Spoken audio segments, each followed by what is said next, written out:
आज हम class 9th Hindi का पार्ट 1.2 पढ़ेंगे। तो पार्ट का नाम है गिल्ली डंडा। इसके लेखक हैं मुंशी प्रेमचंद जी। प्रेमचंद जी के जीवन परिचय को देखते हैं। प्रेमचंद जी का जन्म 31 जुलाई 1880 बनारस की लम्ही नामक ग्राम में हुआ। उनका वास्तविक नाम था धनपत राय। इनकी प्रमुख कहानियां हैं सेवा सदन, प्रेमाश्रम, कर्मभूमि, गबन, निर्मला, रंगभूमि, कायाकल्प, गोदान, जो ही बहुत ही खूबसूरत है, मन को छू लेने वाली हैं इनकी कहानियाँ। और गिल्ली डंडा भी इनका जीवन से ही जुड़ा हुआ है, कुछ यादें जिसमें इन्होंने अभिव्यक्ति की है। और इनकी मृत्यु हुई 1936 में।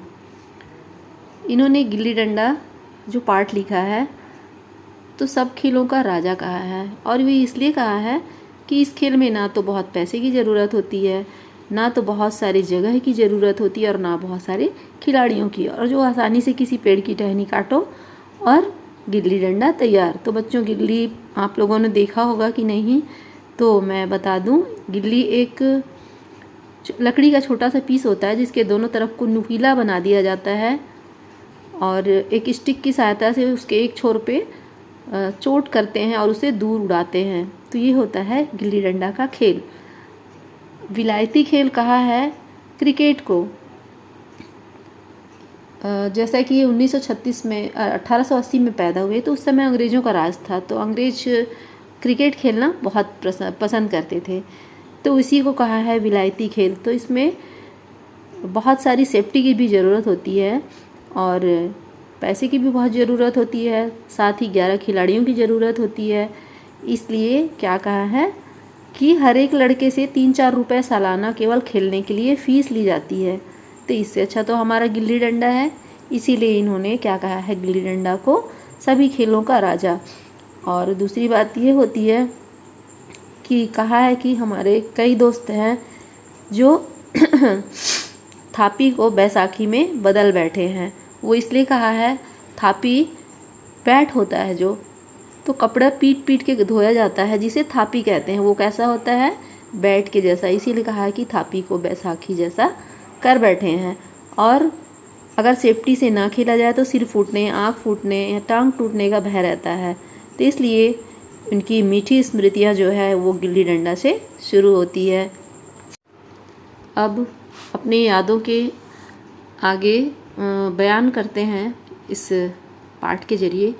तो सुबह सुबह घर से निकल जाते थे और किसी भी पेड़ की ऊपर चढ़ के पेड़ की टहनी काट के गिल्ली डंडा बनाना, ये उनका बचपन का रोज़ का काम था। और उनके दोस्त भी कुछ मिल जाते थे, उसमें कुछ यादगार दोस्त रहते उनके, गया जो और भी हैं 2-4 दोस्त उनके। गया लगभग 3-4 साल उनसे बड़ा रहा होगा और दुबला पतला काला सा, और बताते हैं कि खेलने में बहुत ही फुर्ती, जब आता था तो लोग दौड़ के उसका स्वागत करते थे, मतलब बच्चे। और जब खेलता था तो उसके आगे कोई टिक नहीं पाता था। तो इसमें क्या होता है कि 2 टीम बनती है, तो जिस टीम में वो रहता है उस तरफ बच्चे बड़े खुश हो जाते हैं। और इसे क्या कहा है, दुनिया भर की मिठाइयों से भी मीठी वो यादें हैं, वो खेल, बचपन का खेल। अब कुछ दिन बाद क्या होता है कि खेलते खेलते एक दिन हार जाते हैं, और अक्सर ही गया से हारते हैं। तो कभी गया को दाम देना होता है तो गया तो दाम दे लेता है, लेकिन ये अक्सर पीछा छुड़ाते हैं दाम देने से। तो कभी जाम खिला रहे होंगे उसको, अब इनकी दाम देने की बारी आई तो क्या बोलते हैं, मैंने तो तुम्हें जाम खिलाया था। तो अब कैसा, तो दोनों में काफ़ी बहस होता है। बिना दाम दिए मैं जाने नहीं दूंगा बोलता है वो, लेकिन ये बोलते हैं कि मैं घर जाऊंगा, तुम क्या कर लोगे। इतने में फिर एक दूसरे को गाली देना, मारपीट करना, सब कुछ होता है। तो बचपन की ये याद भी बड़ी मीठी होती है। अब कुछ दिनों बाद उनके पिता का ट्रांसफ़र हो जाता है शहर में, सरकारी नौकरी में रहते हैं, शहर में ट्रांसफ़र हो जाता है। तो गया बहुत खुश होता है, सोचता है कि अब ये रोज़ रोज़ की जो दाम देने का झंझट है, झगड़े हैं, इनसे दूर अब मैं चला जाऊंगा, और अच्छा है मुझे नए दोस्त मिलेंगे, शायद इनसे अच्छे हो। लेकिन उनके पिता काफ़ी दुखी रहते हैं, क्योंकि यहाँ पे आस पड़ोस में उनका व्यवहार और आसपास के लोगों का व्यवहार एक दूसरे के प्रति अपने घर परिवार जैसा हो जाता है। और शहर में चीज़ें भी महंगी रहती हैं, इसलिए बहुत ही दुखी थे। अब शहर तो चले जाते हैं, लगभग 20 साल गुजर जाते हैं और ये पढ़ लिख कर बहुत बड़े इंजीनियर बन जाते हैं। लेकिन कुछ समय पश्चात उनका फिर से तबादला इसी गांव में होता है जहां वो बचपन में रहा करते थे। तो आते हैं और डाक बंगले में रुकते हैं, तो उनकी वो पुरानी मधुर यादें, बाल मधुर स्मृतियाँ जो है वो फिर से जाग उठती हैं और लोगों को, अपने दोस्तों को देखने के लिए व्याकुल हो जाते हैं। अब देखते हैं कि जहाँ बरगद का पेड़ था वहाँ बगीचा बन गया है, जहाँ टूटे फूटे छोटे से घर थे वहाँ बड़े बड़े ऊंचे मकान बन गए हैं। तो बहुत सारे बदलाव हो जाते हैं। अब ढूंढे तो कहाँ ढूंढे गया को, तो उतने में देखते 3-4 बच्चे खेलने आते रहते गिल्ली डंडा। तो रोक के पूछते हैं कि यहाँ पे कोई गया नाम का रहता है क्या, तुम उसे ज़रा बुला सकते हो। तो फिर शायद बच्चे पहचानते थे, तो इसमें जिक्र किया उसमें इन्होंने कि लगभग 5 हाथ का एक काला देव, मतलब दुबला पतला रहता है, सांवले रंग का, तो काला देव उसको कहा गया है, लेखक ने कहा है। तो बच्चे उसको लेके आते हैं और वो रहता है गया। तो देख के लगता है कि मैं गले से लिपट जाऊं, लेकिन फिर पूछते हैं कि क्या तुम मुझे पहचान रहे हो। तो गया क्या करता है, झुक के इनको सलाम करता है और बोलता है कि हाँ मालिक, भला पहचानूंगा क्यों नहीं, आप मज़े में हो। तो हाय हेलो होता है दोनों का। तो पूछते हैं कि मतलब क्या करते हो, तो क्या बोल रहे हैं, डिप्टी साहब का साइस हूँ, मतलब एक छोटा सा नौकर हूँ।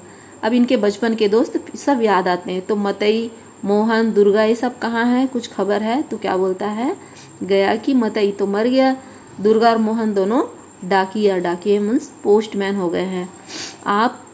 मैं तो जिले का इंजीनियर हूँ, सरकार तो पहले ही बड़े जहीन थे। तो अब ये बोलते हैं मुंशी प्रेमचंद कि क्या गुल्ली डंडा आप भी खेलते हो। तो बड़े आश्चर्यचकित होकर देखते हैं कि गया देखता है कि इतने बड़े अफसर होने के बाद भी गिल्ली डंडा याद है। तो पूछने का मकसद ये था कि पुरानी यादें ताज़ा करने के लिए लेखक फिर से गिल्ली डंडा खेलना चाहते थे। अब उनका मन रखने के लिए गया हाँ में हाँ मिलाता है, लेकिन एक क्वेश्चन मार्क रहता है, क्या वाकई ये खेलना चाहते हैं।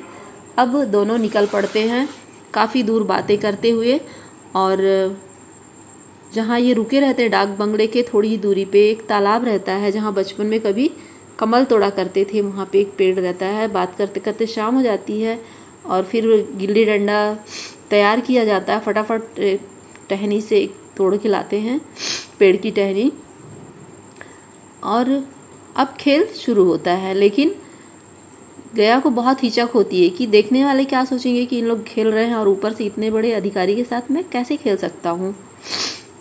तो अब देख रहे हैं तो गया हारे जा रहा है, लेकिन खेल में वो मज़ा बिल्कुल ही नहीं रहा, क्योंकि बचपन में ना तो कोई बड़ा ना कोई छोटा, ना अमीर ना गरीब, हर कोई एक समान होता है। किसी के मन में ये विचार ही नहीं आता है कि वो बड़ा है तो मैं उससे हार जाऊं।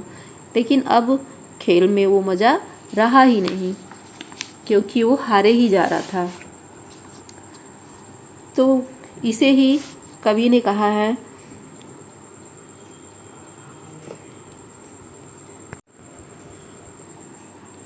बचपन वाली वो बात रही ही नहीं। अब हम दोनों के बीच जो मैं अफसर बन गया हूँ और यह एक छोटा सा डिप्टी कलेक्टर का नौकर, तो हम दोनों के बीच ये दीवार आ गई है। तो ये पाठ यहीं पे ख़त्म होता है बच्चों।